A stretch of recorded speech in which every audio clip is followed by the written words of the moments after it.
Hey there guys, it's DMO73. Welcome back to Season 2 of Ruler School. Today's topic for this first episode is the new changes to the CR in 5.1.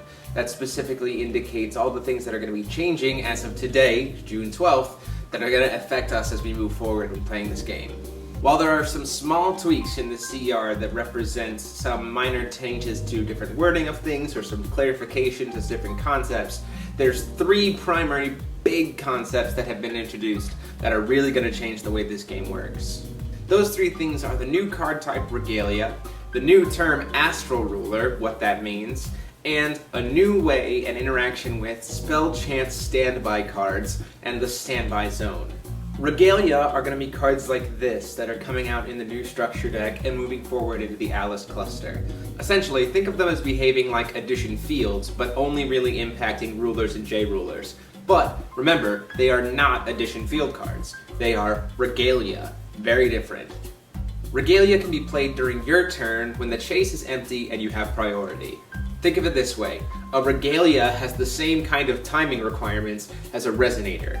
You can either play a Resonator when the chase is empty and you have priority on your turn, or you can play a Regalia in the same way, when the chase is empty and it's on your turn and you have priority. The next big topic is the term Astral Ruler.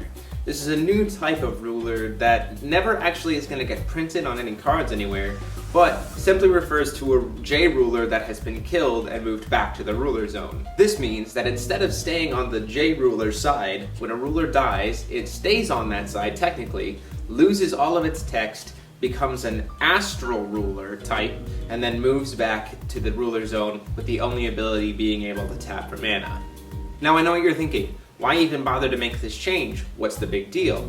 However, consider cards like Stories Told in 1001 Nights that have an additional requirement or bonus effect if your ruler/J-ruler is a certain card. With the new Astral Ruling effect, these extra buffs no longer take place once the ruler has become an Astral Ruler. In this case, if Scheherazade is no longer on the field and is now your Astral Ruler, then Stories Told in 1001 Nights simply puts a card back on top of the opponent's deck. This is a new rule that's going to heavily impact when timing for certain J-rulers is going to be important, because you don't want to lose them too soon, because you might lose access to all of those bonus effects that you're using in the deck if you're not careful. It's important to note that some cards, like Realm of the Dragon King, don't specify what type of ruler it has to be, simply that you must control that card. Therefore, Realm of the Dragon King would still get that extra damage even if Bahamut has become an Astral Ruler. The last real big change is how standby cards work.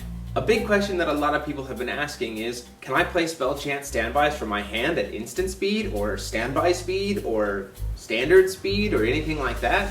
What can I do with them if I don't want to set them face down? With the new rules in CR 5.1, Spell Chance standbys can now be played from the hand at instant speed for the cost in their upper left corner and when the trigger is met. You can't just cast them at any point in time, but as long as the trigger is met and you actually can pay the mana indicated in the top left corner, you can play Spell Chance standbys at instant speed. Think of this as an example. The card Destructive Flow has a cost of 2 water and just says, play at the end of a turn where you've taken damage. You could keep that card in your hand, let your opponent swing in, thinking that they're going to be able to get through, and then trick them with paying the 2 water at the end of the turn to return everything back to their hand by playing the card from your hand, rather than having to try to bait them out with that face down card in your standby zone. Another neat trick is you can now actually bluff your opponent using your standby zone. You can pay 2 will of any attribute to put any kind of card in your hand into the standby zone. Got that dead Elvish Priest that you really don't need and you want to trick your opponent into thinking that it's something big? Play it face down. This adds a new element of kind of trying to use trickery in the game that I think it's been lacking and I think will be a really nice addition. Again, as I said at the beginning, the CR 5.1 has some smaller changes, some small clarifications to certain card texts or statuses or types that I think you should be aware of, but don't really need to be covered in full detail here. So, I've included a link to the new CR down below, and encourage you to go take a look at it so you can learn all of those small tweaks to wordings yourself. As always, go ahead and like, comment, and subscribe, and feel free to shoot me a message about what different kind of topics you would like to see for Ruler School Season 2 as we move forward. Until next time, guys, this is DMO73. Class dismissed.